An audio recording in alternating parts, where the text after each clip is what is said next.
Hi friends, welcome to my YouTube channel. ಎಲ್ಲ ಹೇಗಿದ್ದೀರಾ? ಎಲ್ಲ ಚೆನ್ನಾಗಿದೆ ಅಂದ್ಕೊಳ್ತೀನಿ. ಆ್ಯಕ್ಚುಲಿ ಈ ವಿಡಿಯೋ ಬಂದು ಮೂರ್ನಾಲ್ಕು ದಿನದ ವೀಡಿಯೋನ ಮರ್ಜ್ ಮಾಡಿ ಹಾಕ್ತಾಯಿದ್ದೀನಿ. ಸೊ ಯುಗಾದಿ ಹಬ್ಬದ ಹಿಂದಿನ ಪ್ರಿಪ್ರೇಷನ್ನು ಅದನ್ನೆಲ್ಲ ಸೇರಿಸಿ ನಾನು ಒಂದು ವಿಡಿಯೋ ಮಾಡಿ ಹಾಕ್ತಾಯಿದ್ದೀನಿ. ಆ್ಯಕ್ಚುಲಿ ಇದು ಡೇ ಟು ಡೇ ಮರ್ತೋಗ್ಬಿಟ್ಟಿದ್ದೀನಿ. ಇಲ್ಲಿ ಮನೇಲೇ ಧನಿಯಾ ಪುಡಿ ಮಾಡಲಿಕ್ಕೆ ಸ್ವಲ್ಪ ಧನಿಯಾ ಕಾಳನ್ನ ಹುರ್ಕೊಳ್ತಾ ಇದ್ದೀನಿ. ಸೊ ಪ್ರತಿಯೊಂದು ಪದಾರ್ಥಗಳನ್ನು ನಾನು ಮನೇಲೇ ಮಾಡುವಂಥದ್ದು. ಧನಿಯಾ ಪುಡಿ ಖಾಲಿಯಾಗಿತ್ತು, ಹಾಗಾಗಿ ನೀಟಾಗಿ ಫ್ರೈ ಮಾಡ್ಕೊಳ್ತೀನಿ. ಲೋ ಫ್ಲೇಮಲ್ಲೇ ಫ್ರೈ ಮಾಡಿಕೊಂಡು ತಣ್ಣಗಾದ್ಮೇಲೆ ಮಿಕ್ಸಿಗೆ ಹಾಕಿ ಪುಡಿ ಮಾಡ್ಕೊಳ್ತೀನಿ. ಜಾಸ್ತಿ ಕ್ವಾಂಟಿಟಿಲಿ ಮಾಡಿದಾಗ ಮಿಲ್ಲಲ್ಲಿ ಕೊಡ್ತೀನಿ. ಸೊ ಜಾಸ್ತಿ ಕ್ವಾಂಟಿಟಿಲಿ ಮಾಡ್ತಾಯಿಲ್ಲ, ಸ್ವಲ್ಪ ಮಾಡ್ತಾಯಿದ್ದೀನಿ, ಹಾಗಾಗಿ ಮಿಕ್ಸಿಲೇ ಮಾಡ್ಕೊಳ್ತಾ ಇದ್ದೀನಿ.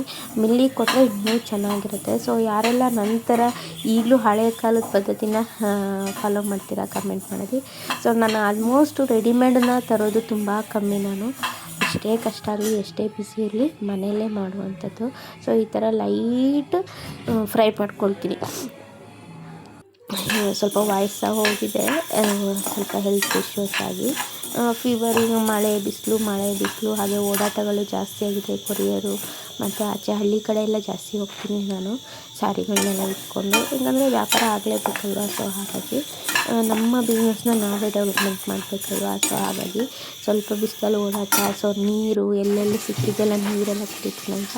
ಸೊ ಹಾಗಾಗಿ ಅಂದ್ಕೊಳ್ತೀನಿ ಮನೆಯಿಂದ ಹೋಗ್ಬೇಕಾದ್ರೆ ಬಾಟಲ್ ನೀರು ಇಟ್ಕೋಬೇಕಂತ, ಮರ್ತೋಗ್ಬಿಡುತ್ತೆ. ಅವ್ರ ಮನೇಲಿ ಕೊಟ್ಟಿರೋ ನೀರೇ ಕುಡಿಸ್ಬಿಡ್ತೀನಿ. ಸೊ ಕೆಲವೊಂದು ಕಡೆ ಏನಾಗುತ್ತಂದರೆ, ಸೊ ನಮ್ಮ ಮನೇಲಿ ನೀರು ಕುಡಿಯಲ್ವ, ಆ ಥರ ಎಲ್ಲ ಅನ್ಕೊಬಿಡ್ತಾರೆ. ಸೊ ಹಾಗಾಗಿ ನೀರು ಕೊಟ್ಟರೆ ನೀರು ಕುಡಿಲೇಬೇಕಾಗುತ್ತೆ, ಬೇಡ ಆದಮೇಲೆ ಕುಡಿಲೇಬೇಕಾಗುತ್ತೆ. ಸೊ ದೊಡ್ಡಸ್ಕೆ ಅಂತಾರೆ, ನಂಗೆ ಆಗಲ್ಲ ನೀರು, ಬೇರೆ ಕಡೆ ಹೆಚ್ಚು ಕಮ್ಮಿ ಆಯಿತು. ನನಗಂತೂ ಅದು 100%. ಸೊ ನಾನು ಬಿಸ್ಲರಿ ನೀರೇ ಕುಡಿಯೋದು. ಬಿಸ್ಲರಿ ನೀರು ಬಿಟ್ಟು ಬೇರೆ ನೀರು ಕುಡಿದ್ರೆ ಇದೇ ಥರ. ಸೊ ಇಲ್ಲೆಲ್ಲ ನನಗೆ ಕಾವೇರಿ ವಾಟರ್ ಅಲ್ವಾ, ಸೊ ಅದನ್ನೇ ಹೇಳ್ತಿರ್ತಾರೆ, ಅದನ್ನೇ ಕೊಡ್ತಾರೆ. ಸೊ ಹಾಗೆಲ್ಲ ಮಾಡಲಿಕ್ಕಾಗಲ್ಲ, ಕುಡಿಲೇಬೇಕು. ಕುಡಿದು ಈ ಥರ ವಾಯ್ಸಾಯಿತು. ಹಾಗೆ ಹಲಸಿನಕಾಯಿ ಗುಜ್ಜೆ ಪಲ್ಯ ಮಾಡಿದ್ದೆ, ಅಂದರೆ ಸ್ವಲ್ಪ ಸುಕ್ಕ ಟೈಪ್ ಮಾಡಿದೆ, ಅದನ್ನು ತೋರಿಸ್ತಾ ಇದ್ದೀನಿ. ಸೊ ಫಸ್ಟು ಗುಜ್ಜೆನ ಈರುಳ್ಳಿ ಟೊಮೊಟೊ ಹಾಕಿ ಬೇಯಿಸ್ಕೊಬಿಟ್ಟು ಒಗ್ಗರಣೆ ಹಾಕಿದ್ದೀನಿ, ಡೈರೆಕ್ಟಾಗಿ ಕುಕ್ಕರೊಳಗೆ ಇಟ್ಟಿದ್ದೀನಿ. ಆಮೇಲೆ ಕಾಯಿ, ಸ್ವಲ್ಪ ಧನಿಯಾ, ಚಕ್ಕೆ, ಲವಂಗ, ಏಲಕ್ಕಿ, ಆಮೇಲೆ ಉದ್ದಿನಬೇಳೆ, ಕಡಲೆಬೇಳೆ, ಸಾಸಿವೆ, ಜೀರಿಗೆ ಎಲ್ಲದನ್ನು ಫ್ರೈ ಮಾಡಿಕೊಂಡು ಕಾಯಿ ಹಾಕಿ ರುಬ್ಕೊಂಡು ಈ ಥರ ಒಂದು ವಿಸಲ್ ಹಾಕ್ಕೊಂಡಿದ್ದೀನಿ. ಆಮೇಲೆ ಮೇಲೆ ಒಗ್ಗರಣೆ ಕೊಟ್ಟಿದ್ದೀನಿ. ಇನ್ ಡೀಟೇಲ್ ನಾನೇನು ತೋರ್ಸೋಕ್ಕೆ ಹೋಗಿಲ್ಲ ನಿಮ್ಮ ಹತ್ರ. ಸೊ ಮೇಲೆ ಕ್ಲಿಪ್ಪಿಂಗ್ ಹಾಕಿದ್ದೀನಿ. ಮೇಲೆ ನಾನು ಒಣಮೆಣಸು, ಕರಿಬೇವು ಸೊಪ್ಪು ಹಾಗೆ ಸಾಸಿವೆ ಹಾಕಿ ಒಗ್ಗರಣೆ ಕೊಟ್ಟಿದ್ದೀನಿ. ತುಂಬ ಚೆನ್ನಾಗಿರುತ್ತೆ. ನೆಕ್ಸ್ಟು ಯುಗಾದಿ ಹಬ್ಬದ್ದು ಕೇರ್ ಮಾಡ್ತಿದ್ದೀನಿ ಅಂತ ಮಳೆ ಬಂತು. ಇದು ಯುಗಾದಿ ಹಬ್ಬದ ದಿನದ್ದು. ಸೊ ಯುಗಾದಿ ಹಬ್ಬ ಅಂತೂ ತುಂಬ ಚೆನ್ನಾಗಿ ಮಾಡಿದೆ ಈ ಸಲ. ಸೊ ನಮ್ಮ ಮನೆಯವ್ರು ಸಹ ಬಂದಿದ್ದಾರಲ್ವ. ಸೊ ಆಫ್ಟರ್ ಲಾಂಗ್ ಟೈಮು ಅವ್ರ ಜೊತೆ ನಾನು ಯುಗಾದಿ ಸೆಲೆಬ್ರೇಷನ್ ಮಾಡಿದ್ದೆ. ಹಾಗಾಗಿ ಪ್ರತಿಯೊಂದು ಅಡುಗೆನೂ ಮಾಡಿದ್ದೆ. ಸೊ ಬೆಳಗ್ಗೆ ಪೂಜೆನೂ ಅಷ್ಟೇ 7:30 ಶುರು ಆಗಿ 9:30 ಒಳಗೆ ಮುಗಿಸ್ಕೊಬಿಟ್ಟೆ. ನಮ್ಮ ಮನೆಯವ್ರಿಗೆ ಹೇಳಿದ್ದೆ ವೀಡಿಯೋ ಮಾಡಿಕೊಡಿ ಅಂತ. ಅವ್ರು ನೋಡಿ ಹೆಂಗೆ ಬೇಕಂಗೆ ವೀಡಿಯೋ ಮಾಡಿದ್ದಾರೆ. ಫಸ್ಟ್ ವೀಡಿಯೋದಲ್ಲಿ ಕ್ಲಿಪ್ಪಿಂಗನ್ನೇ ಆನ್ ಮಾಡಿರಲಿಲ್ಲ. ಸೊ ಆ ಥರ. ಸೊ ಸೆಕೆಂಡ್ ವೀಡಿಯೋದಲ್ಲಿ ಹೇಗೇನೋ ಮಾಡಿದ್ದಾರೆ. ಸೊ ನಂಗೆ ಅದು ಕಟ್ ಮಾಡಿ ಹಾಕೋಕ್ಕೆ ಇಷ್ಟ ಇರಲಿಲ್ಲ, ಹಾಗೆ ಹಾಕ್ತಾಯಿದ್ದೀನಿ. ಪೂಜೆ ಅಂತೂ ತುಂಬ ಚೆನ್ನಾಗಾಯಿತು. ಈ ಸ್ಯಾರಿ ಬಂದು ಲಾಸ್ಟ್ ಟೈಮ್ ವರಮಹಾಲಕ್ಷ್ಮಿ ಹಬ್ಬಕ್ಕೆ ತೊಗೊಂಡಿರೋದು. ಒನ್ ಟೈಮ್ ಏನೋ ಹುಟ್ಟಿದ್ದೆ ಅಷ್ಟೇ. ತುಂಬ ಚೆನ್ನಾಗಿದೆ ಈ ಸೀರೆ ಕಾಂಬಿನೇಷನು. ಸೊ ಈ ಥರ ಕಾಂಬಿನೇಷನಲ್ಲಿ ನೆಕ್ಸ್ಟು ನನ್ನ ಪೇಜಲ್ಲಿ ಅಥವಾ ನನ್ನ ಬಿಸ್ನೆಸ್ಸಲ್ಲಿ ಅಪ್ಡೇಟ್ ಮಾಡ್ತಾಯಿದ್ದೀನಿ. ತುಂಬ ಚೆನ್ನಾಗಿರುತ್ತೆ, ತುಂಬ ಚೆನ್ನಾಗಿ ಕೂರುತ್ತೆ. ಸೆಮಿ ಸಿಲ್ಕಲ್ಲಿದು, ಸೆಮಿ ಕಾಟನ್ ಸಿಲ್ಕಲ್ಲಿ ತುಂಬ ನಿಮಗೆ ವೇರ್ ಮಾಡಿದಾಗ ನಾನು ನೋಡ್ತಾ ಇರ್ಬೋದು. ನಾನು ಇದರಲ್ಲಿ ಸುಮಾರಷ್ಟು ಅಡುಗೆ ಮಾಡಿದ್ದೀನಿ. ನನ್ನ ಇವತ್ತಿನ ಅಡುಗೆಗಳು ಪೂರ್ತಿ ಇದರಲ್ಲೇ ಮಾಡಿದ್ದೀನಿ. ನಮ್ಮ ಮನೆಯವ್ರು ನೋಡಿ ವೀಡಿಯೋ ಮಾಡೋ ಅಂದರೆ ಹಿಂಗೆ ಮಾಡ್ತಿದ್ದಾರೆ. ಸೊ ಈ ಥರ ವೀಡಿಯೋ ಮಾಡಿದ್ದಾರೆ. ಸೊ ನಾನೆಲ್ಲೂ ಅದನ್ನು ಫುಲ್ಲು ಬ್ಲರ್ ಆಗಿ ಇದನ್ನೇ ಇತ್ತು ನಾನು ಎಡಿಟಿಂಗ್ ಮಾಡ್ಬೇಕಾದ್ರೆ ನೋಡಿರೋದು. ಸೊ ಹಾಗಾಗಿ ಇದು ಆದಮೇಲೆ ನೆಕ್ಸ್ಟು ಹೇಳಿದೆ ಕರೆಕ್ಟಾಗಿ ವೀಡಿಯೋ ಮಾಡಿಕೊಡಿ ಅಂತೇಳಿ. ಸೊ ನೆಕ್ಸ್ಟು ಆರತಿ ಮಾಡಬೇಕು. ಇದೆಲ್ಲ ನಮ್ಮ ಮನೆಯವರೇ ಮಾಡಿದ್ದು, ನಾನೆಲ್ಲೂ ವೀಡಿಯೋ ಮಾಡೋಕ್ಕಾಗಲಿಲ್ಲ. ಸೊ ಹಬ್ಬದಲ್ಲಿ ಸ್ವಲ್ಪ ಮನೆಗೆ ಬಂದು ತೊಗೊಂಡೋಗೋರು ಜಾಸ್ತಿ ಇದ್ದರು. ಹಾಗಾಗಿ ನಾನು ಅದೆಲ್ಲ ಮಾಡ್ತಾ ಇರ್ಬೇಕಾರೆ ಸೊ ಇವರು ಇದನ್ನೆಲ್ಲ ಮಾಡ್ಕೊಂಡಿದ್ದಾರೆ. ಅಮ್ಮ ಮತ್ತು ಮಗಳು, ನಮ್ಮ ಮನೆಯವರೆಲ್ಲ ಸೇರಿಕೊಂಡು ಬಾಗಿಲು ತೋರಣ ಹಾಕ್ಕೊಂಡಿದ್ರು. ಈ ತೋರಣದ ಬಗ್ಗೆ ಸುಮಾರು ಜನ ಕೇಳ್ತಾಯಿದ್ರು.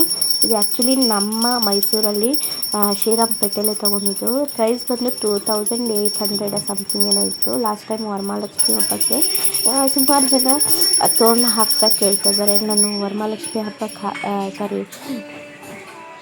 ಇನ್ಸ್ಟಾದಲ್ಲಿ ಒಂದು ವೀಡಿಯೋ ಹಾಕಿದ್ದೆ ಯುಗಾದಿ ಹಬ್ಬದ್ದು. ಅದರಲ್ಲಿ ಸುಮಾರು ಜನ ಕೇಳಿದರು ತೋರಣ ಹೇಗಿದೆ ಅಂತ ಹೇಳಿ. ತೋರಣ ನಾನು ಆನ್ಲೈನಲ್ಲಿ ತೊಗೊಂಡಿದ್ದಲ್ಲ, ಆಫ್ಲೈನಲ್ಲಿ ತೊಗೊಂಡಿರೋದು. ಶ್ರೀರಾಮಪೇಟೆ ಹೋದರೆ ನಿಮಗೆ ಪ್ರತಿಯೊಂದು ಅಂಗಡಿಲೂ ಸಿಗುತ್ತೆ. ಸ್ವಲ್ಪ ಬಾರ್ಗಿನ್ ಮಾಡಬೇಕಾಗತ್ತೆ. ನನಗೆ 2500 ಏನೋ ಹೇಳಿದರು. ಸಮಥಿಂಗ್ ಈಗ ಕಮ್ಮಿ ಸಿಗ್ಬೋದು. ನಾನು ವರಮಹಾಲಕ್ಷ್ಮಿ ಹಬ್ಬದ ಟೈಮಲ್ಲಿ ತೊಗೊಂಡಿದ್ದಲ್ವ, ಸೊ ಹಾಗಾಗಿ ಜಾಸ್ತಿ ಇತ್ತು. ಸೊ ಫೈನಲ್ ಔಟ್ಲುಕ್ ನನ್ನ ದೇವ್ರ ಮನೆ ಹೀಗಿತ್ತು. ಪ್ರಸಾದ ಸಹ ಆಯಿತು, ತುಂಬ ಖುಷಿಯಾಯಿತು. ನೆಕ್ಸ್ಟು ಅಪ್ಪ ಮಗಳದ್ದು ಇಬ್ಬರದು ಡ್ಯಾನ್ಸ್ ಪ್ರೋಗ್ರಾಮ್ ಎಲ್ಲ ನಡೀತಾಯಿದ್ದು. ಏನೇನು ಅಡುಗೆ ಮಾಡಿದ್ದೀನಿ ಅಂದರೆ ನುಗ್ಗೆಕಾಯಿ ಆಲೂಗಡ್ಡೆ ಸಾಂಬಾರು, ಬೀನ್ಸ್ ಕ್ಯಾರೆಟ್ ಹಾಕಿ ಪಲ್ಯ ಮಾಡಿದ್ದೀನಿ, ಹಾಗೆ ಕೋಸಂಬರಿ ಮಾಡಿದ್ದೆ, ಪಾಯಸ ಮಾಡಿದ್ದೆ. ಸೊ ಇದೆಲ್ಲ ನನ್ನ ಈ ಔಟ್ಫಿಟ್ಟಲ್ಲೇ ಮಾಡಿದ್ದು, ಈ ಸ್ಯಾರಿ ಹಾಕ್ಕೊಂಡೆ ಔಟ್ಫಿಟ್ ಮಾಡಿದ್ದು. ಸೊ ಪಾಯಸ ಅಂತೂ ತುಂಬ ಚೆನ್ನಾಗಿ ಬಂದಿತ್ತು. ಹೋಳಿಗೆಗೆಲ್ಲ ರೆಡಿ ಮಾಡಿದೆ. ಇದು ಬದನೆಕಾಯಿ ಚಟ್ನಿ. ಸೊ ಹೋಳಿಗೆಗೆ ರೆಡಿ ಮಾಡ್ಕೊಂಡಿದ್ದೆ. ಕರೆಂಟ್ ಹೋಗ್ಬಿಡ್ತು. 1 hour ಸುಮ್ಮನೆ ಕೂತ್ಕೊಂಡಿದ್ದಾಯಿತು. ಆಮೇಲೆ ಕರೆಂಟ್ ಬಂದಾದಮೇಲೆ ಹೋಳಿಗೆ ಮಾತ್ರ ಸ್ಯಾರಿ ಹಾಕ್ಕೊಂಡು ಹೋಳಿಗೆ ಮಾಡೋಕ್ಕಾಗಲ್ಲ, ಯಾಕಂದರೆ ಭಯ ಎಣ್ಣೆ ಕಲೆ ಆಗಿಬಿಡುತ್ತೆ ಅಂತ. ಬೇರೆದೆಲ್ಲ ಎಣ್ಣೆ ಕಲೆ ಆಗಲ್ಲ ಅಷ್ಟೊಂದು, ಹೋಳಿಗೆಗೆ ಮಾತ್ರ ಸ್ವಲ್ಪ ಎಣ್ಣೆ ಜಾಸ್ತಿ ಬೇಕಲ್ವ. ಸೊ ಹಾಗಾಗಿ ಇವರಿಬ್ಬರಿಗೂ ಊಟ ಬಡಿಸ್ತಾ ಇದ್ದೀನಿ. ನನಗಂತೂ ತುಂಬ ಖುಷಿ. ಇವ್ರ ಜೊತೆ ನಾನು ಕೂತ್ಕೊಳ್ಳೋಣ ಅಂತ ಆಸೆ, ಬಟ್ ಬಡಿಸೋರು ಯಾರೂ ಇರಲಿಲ್ಲ. ಹಾಗಾಗಿ ಇವರಿಬ್ಬರಿಗೆ ಬಡಿಸ್ಬಿಟ್ಟೆ ನಾನು. ಆಲ್ರೆಡಿ ನನ್ನ ಮಗಳದ್ದು 3ನೇ ಜೊತೆ ಬಟ್ಟೆ. ಸೊ 3 ಜೊತೆ ಬಟ್ಟೆ ಹಾಕಿ ಇದು 3ನೇ ಜೊತೆ. ಸೊ ಮನೇಲಿದ್ದರೆ ಅವ್ರ ಅಪ್ಪನ ಜೊತೆ ನೀರಲ್ಲಿ ಆಡಿ ಆಡಿ ಆಡಿ ಎಲ್ಲ ಇದು ಮಾಡ್ತಾಳೆ. ಇದು 3ನೇ ಜೊತೆ.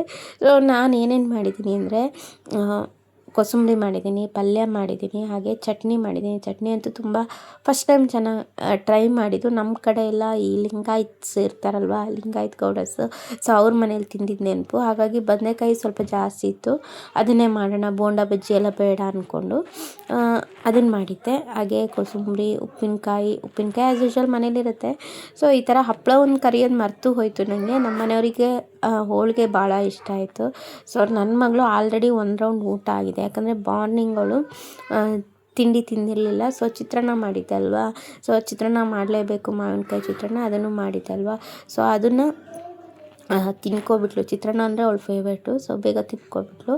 ಹಾಗಾಗಿ ಸುಮ್ಮನೆ ಪಪ್ಪನ ಜೊತೆ ಕೂತ್ಕೊಂಡು ಒಂದಿಷ್ಟು ಅರ್ಧ ತಿನ್ಕೊಂಡು ಅದನ್ನು ನಾನು ಕಂಪ್ಲೀಟ್ ಮಾಡಿದೆ. ಸೊ ಈ ಥರ ಆಯಿತು.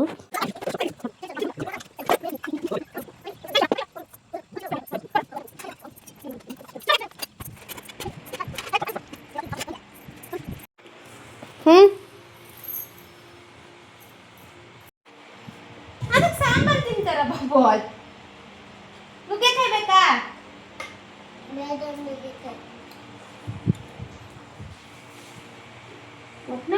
ಬಟ್ಟೆ ಹಿಂಗೆ ಮಾಡ್ಕೊ.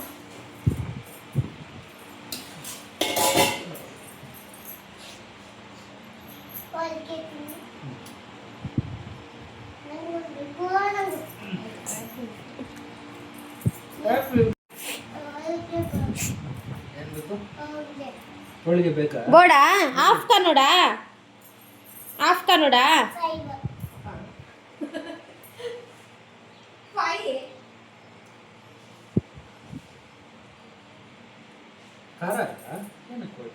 Full spread ಆಗಿದೆಲ್ಲ.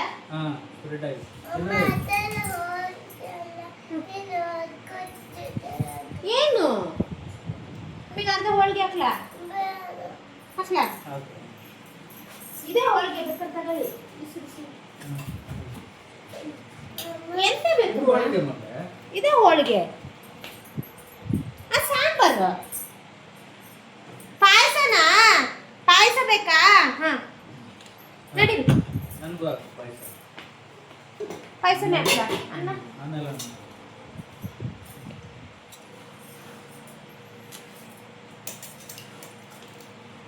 ಅನ್ನ ಬೀಜ ಬೀಜ ಇಲ್ಲ ಹಾಕ್ಲಾ?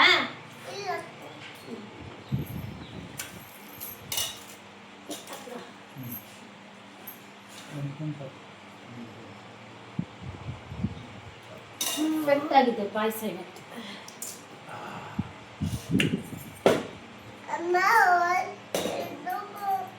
ಸಾಂಬಾರಾ?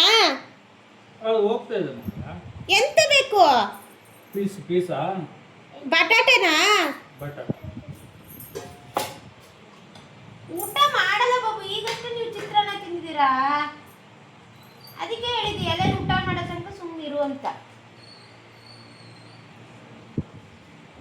ಎಲ್ಲ ಇರ್ಬೇಕು ತಟ್ಟೆ.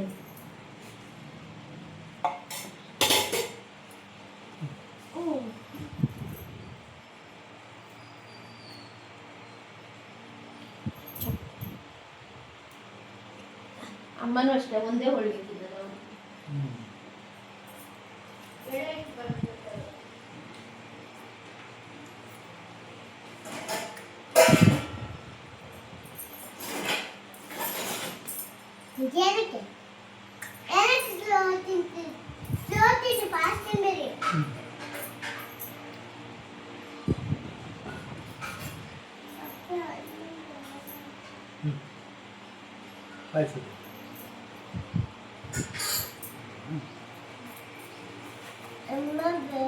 ಆಯ್ತು ಬೇಡ ಅಂದ್ರೆ ಯಾವ್ದಾದ್ರು ತಿನ್ನಿಸ್ತೀನಿ, ನಾನು ತಿಂತೀನಿ.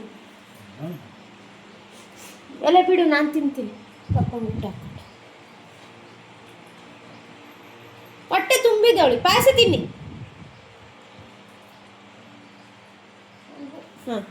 ಫೈನಲಿ ನಮ್ಮನೆ ಹಬ್ಬ ಈ ಥರ ಆಯಿತು. ನಿಮ್ಮನೇಲಿ ಯಾವ ಥರ ಕಮೆಂಟ್ ಬಾಕ್ಸಲ್ಲಿ ಕಮೆಂಟ್ ಮಾಡಿ. ತುಂಬ ಚೆನ್ನಾಗಿ ಸಪೋರ್ಟ್ ಮಾಡ್ತಾ ಇದ್ದೀರಾ, ಹೀಗೆ ಸಪೋರ್ಟ್ ಮಾಡಿ. ಲಾಸ್ಟಲ್ಲಿ ಒಂದು ಕ್ಲಿಪ್ಪಿಂಗ್ ಹಾಕ್ತೀನಿ ಹೋಳಿಗೆ ಯಾವ ಥರ ಬಂದಿದೆ ಅಂತೇಳಿ. ಹೋಳಿಗೆ ಅಂತೂ ಸಿಕ್ಕಾಪಟ್ಟೆ ಚೆನ್ನಾಗಿ ಬಂದಿತ್ತು. ಸೊ ರೆಗ್ಯುಲರಾಗಿ ಮಾಡಿದರೆ ಇನ್ನೂ ಚೆನ್ನಾಗಿ. ನಾನು ಏನಂದರೆ ಲಾಸ್ಟ್ ಟೈಮೆಲ್ಲ ಕಣಕ ಸ್ವಲ್ಪ ಲೇಟಾಗಿ ಕಾಣಿಸ್ತಾ ಇದ್ದೆ, ಸೊ ಗಟ್ಟಿ ಬರ್ತಾಯಿತ್ತು. ಈ ಸಲ ಏನು ಮಾಡಿದೆ, ಹಿಂದಿನ ದಿನವೇ ಕಲಿಸಿಟ್ಟೆ. Thank you.